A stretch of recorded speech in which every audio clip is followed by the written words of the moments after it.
You see, His presence is nearer to you than you can ever imagine. From the very womb He laid you in to the ethnicity that He gave to you, He says, I am not far from you. Sometimes there's a serious gap between our human understanding and God's infinite purposes. Sometimes His ways don't line up with our understanding of logic. How can we mind the gap and stay close to God? Find out today on Just Thinking with author and apologist Ravi Zacharias.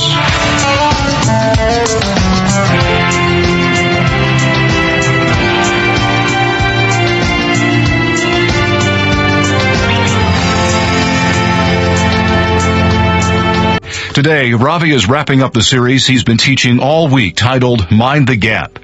He's exposed the different ways our human thinking can fail and separate us from God. In today's conclusion, we'll hear a story about how God's plans in Ravi's life were often not at all what he expected or desired. How did things work out?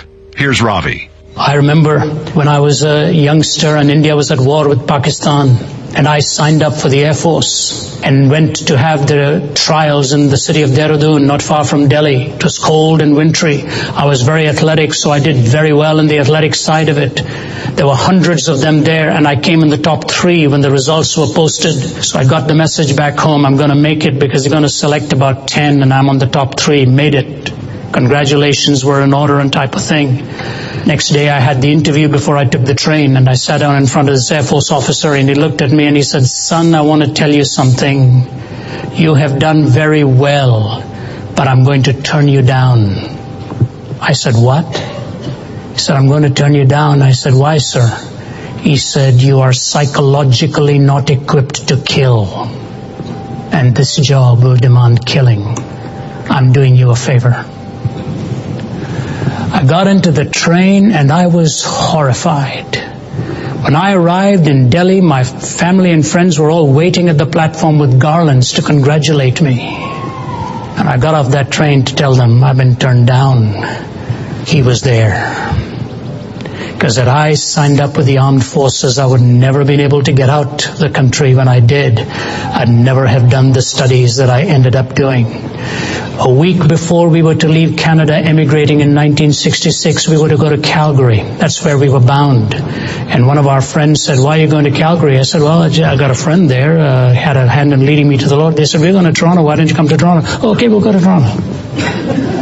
So my older brother and I changed everything. We're going to Toronto. If I'd not come to Toronto, I wouldn't have met her. Need I say any more? For this calling has demanded a greater commitment from my spouse than it has demanded from me. And that's where I met Margie, the very first time we were in church together. She was 16, I was 20. And God began to put the links together. Had I not been there, I wouldn't have gone to the institutions I did, been trained the way I was. And what God was saying to me is, I was there. When I attempted to commit suicide and was hours away from death, body strapped up into this IV to keep the fluids going, and I nearly succeeded. Thank God I didn't. He was there. You see, His presence is nearer to you than you can ever imagine. From the very womb He laid you in to the ethnicity that He gave to you, He says, I am not far from you. And I wrote this prayer one day as I was thinking of the fact that God moves so differently, doesn't He? With Peter, He took him half the way with the angel and then let him go the other half. With Abraham, He only came through at the last minute. With Jesus, He didn't even intervene at that moment when He said, my God, why have you forsaken me? So I wrote this prayer down. Your ways mystify me, O Lord. Oh yes, in some journeys I feel you all the way, never doubted. But sometimes you seem to vanish after halfway of that journey. At other times you appear to me in the very last moment. And you know, Lord, sometimes I actually fear that you will let me go over the edge. You are very unique, my child, and I will help you learn of me with that uniqueness in mind. You see, if I took everybody all the way, Ravi, where is the room for their faith? If I took everybody more than half the way, where is the room for their love? If I did not let you at times even feel abandoned, where is the room for my cross? You are not what you will someday be. I am who I am. And I know how to get you from who you are to who I am. If you do not understand this, where is your hope? The day will come, from strength to strength, from glory to glory. Sometimes you'll sense Him halfway through a tragedy. At other times He'll come through in the last moment. Some days you might say, Lord, you've let me go over the edge. And He says to you, will you please understand not just my purposes, but my methods? We need His knowledge. We need to understand His purposes. We need to understand His methods. And this brings me to the final thought. When simplicity breaks into sublimity. Every one of my colleagues will tell you this. As wonderful as all this apologetic sounds, at the end of the day, it's not what satisfies the heart. At the end of the day, you put your head down on the pillow, and it is a touch of a hand. It is a voice on a phone. It is a little gift from somebody. It is a little note. It is a simple little thing that says to you, I love you and you mean an awful lot to me.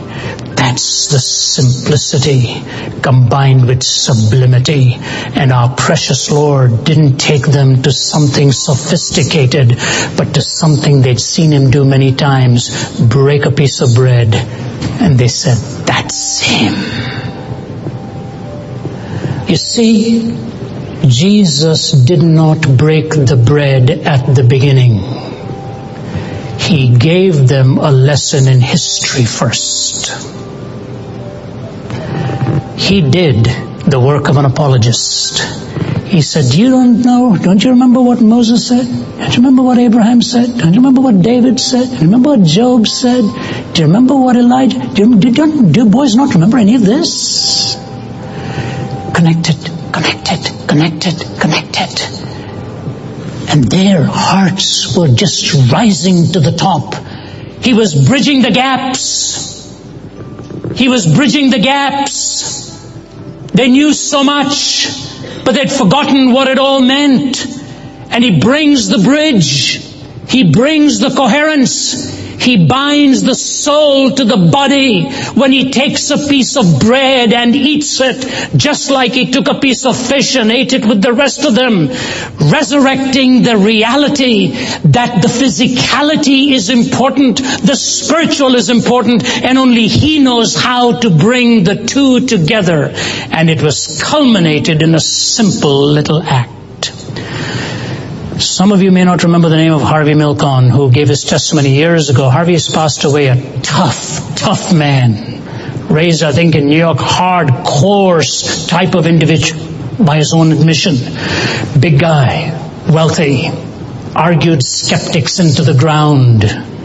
He was about to take a long vacation with his wife, and his little granddaughter sat on his knee and put her arms around him and said, Grandpa, I'm worried.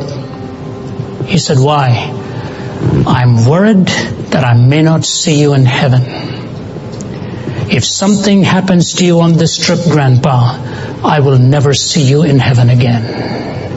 And this big guy with his little girl on his knee found that heart beginning to beat at a faster rate till the tears ran down. And with his granddaughter's help on his knee, Harvey Milcon gave his life to Jesus Christ. Simplicity and sublimity had conquered that dulled heart, so hard of hearing. It'll happen time and time again. I close with this simple application. People will try to put life back together in many ways. Pleasure, power, knowledge, many things. Religion. Nobody can put it together like Jesus Christ, because He's the truth. Here's what I say to you in closing. Naturalism settles for the theory of chaos. Jesus offers coherence.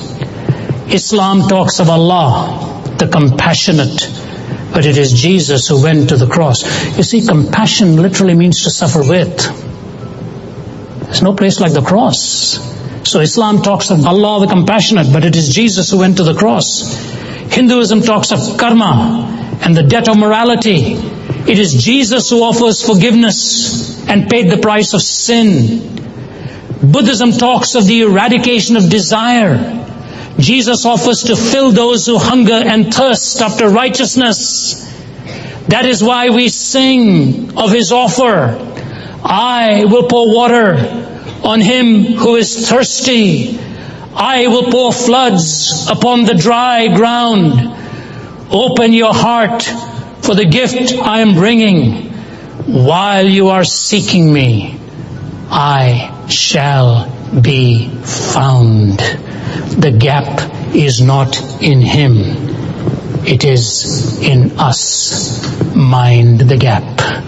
Because simplicity and sublimity will bridge it when knowledge doesn't seem to coalesce with reality, when hopes are dashed by disappointment. And finally, as you come to the recognition that your busyness can dull His presence, He is the God of the gaps. In distinction to the others who create the gaps, the problem is not in Him, it is in us.